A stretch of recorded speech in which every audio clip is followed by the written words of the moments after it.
Assalamualaikum warahmatullahi wabarakatuh. Perkenalkan, nama saya Angela Molesta. Saya dari kelas I, NIM saya 216752. Di sini saya akan menjelaskan materi tentang analisis rasio keuangan. Nah, apa itu analisis rasio keuangan? Analisis rasio keuangan merupakan dasar untuk menilai dan menganalisa prestasi operasi perusahaan. Analisis rasio keuangan juga dapat digunakan sebagai kerangka kerja perencanaan dan pengendalian keuangan. Nah, dalam bahasan dalam analisis rasio keuangan terbagi 3. Yang pertama, faktor kritis dalam analisis rasio keuangan. Yang kedua, mempelajari bagaimana analisis rasio keuangan tersebut dipergunakan. Dan yang ketiga, membahas secara logis laporan sumber dan penggunaan dana. Analisis rasio dibagi menjadi 4 kelompok. Yang pertama, rasio likuiditas. Yang kedua, leverage rasio atau solvabilitas. Yang ketiga, rasio aktivitas. Yang keempat, rasio profitabilitas. Nah, yang pertama, rasio likuiditas merupakan mengukur kemampuan perusahaan untuk memenuhi kewajiban keuangan jangka pendek tepat pada waktunya. Rasio likuiditas dibagi menjadi 2 lagi, yaitu current ratio dan quick ratio. Current ratio adalah rasio antara aktiva lancar dibagi dengan utang lancar. Rasio ini digunakan biasanya sebagai alat ukur bagi likuiditas atau solvabilitas jangka pendek. Yang termasuk aktiva lancar adalah kas, surat berharga, piutang, dan persediaan. Yang termasuk utang lancar, utang pajak, utang bunga, utang wesel, utang gaji, dan utang jangka pendek lainnya. Quick ratio adalah rasio antara aktiva lancar dikurangi dengan persediaan dan utang lancar. Yang kedua, rasio leverage, yang mengukur seberapa besar perusahaan dibiayai dengan sumber hutang.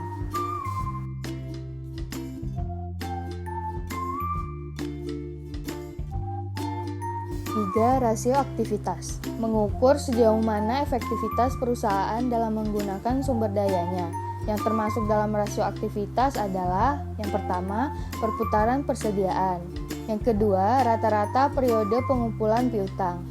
Yang ketiga, perputaran aktiva tetap. Dan yang keempat, perputaran total aktiva. Nah, yang pertama kita bahas perputaran persediaan dulu. Perputaran persediaan adalah rasio antara harga pokok penjualan atau penjualan dengan rata-rata persediaan yang mengukur efisiensi penggunaan persediaan. Yang kedua, rata-rata periode pengumpulan piutang adalah rasio antara piutang dengan penjualan per hari.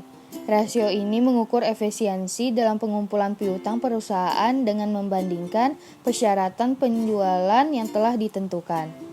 Selanjutnya, perputaran aktiva tetap adalah rasio antara penjualan dengan aktiva tetap yang mengukur efisiensi penggunaan aktiva tetap atau perputaran aktiva tetap.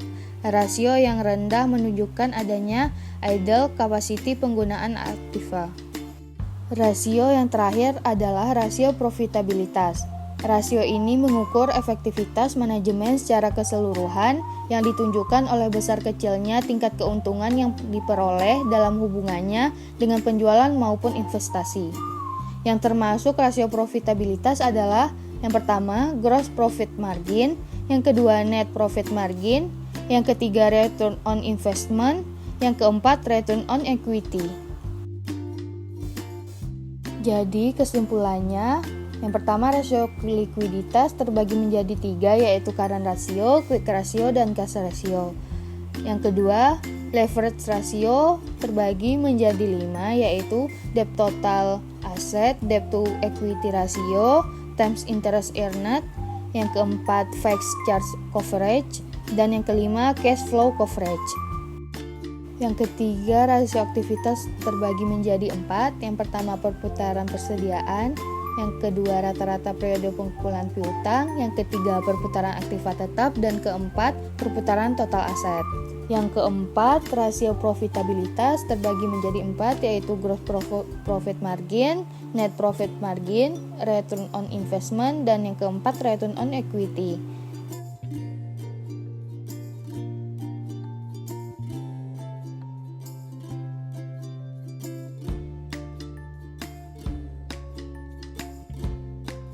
Analisis rasio keuangan memiliki keterbatasan.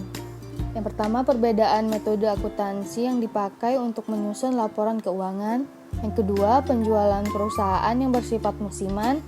Yang ketiga, kesulitan untuk menentukan jenis industri apabila perusahaan mempunyai berbagai link produk. Yang keempat, perusahaan dapat melakukan window dressing. Nah, selanjutnya membahas contoh soal. Neraca suatu perusahaan yaitu kas 25 juta, piutang dagang sebesar 75 juta, barang dagang sebesar 200 juta, jumlah utang dagang, wesel, bunga dan pajak sebesar 255 juta yang tertera dengan jelas. Hitunglah quick rasio perusahaan tersebut. Nah, yang pertama kita cari aktiva lancarnya terlebih dahulu. Yang termasuk aktiva lancar yaitu kas, piutang dagang, dan barang dagang. Selanjutnya tinggal dijumlahin kas ditambah piutang dagang ditambah barang dagang, yaitu 25 juta ditambah 75 juta dan ditambah juga 200 juta. Hasilnya 300 juta. Nah, yang kedua kita cari persediaan dalam akuntansi, yaitu barang dagang yang tersedia untuk dijual yaitu seharga 200 juta dan utang lancarnya 255 juta. Selanjutnya kita hitung quick ratio, yaitu rumusnya aktiva lancar dikurang persediaan dibagi utang lancar dikali 100%. Tinggal kita masukin 300 juta dikurang 200 juta dibagi 255 juta dikali 100%. Maka hasilnya 39,22% atau sama dengan 0,39. Sekian penjelasan saya mengenai analisis rasio keuangan. Terima kasih.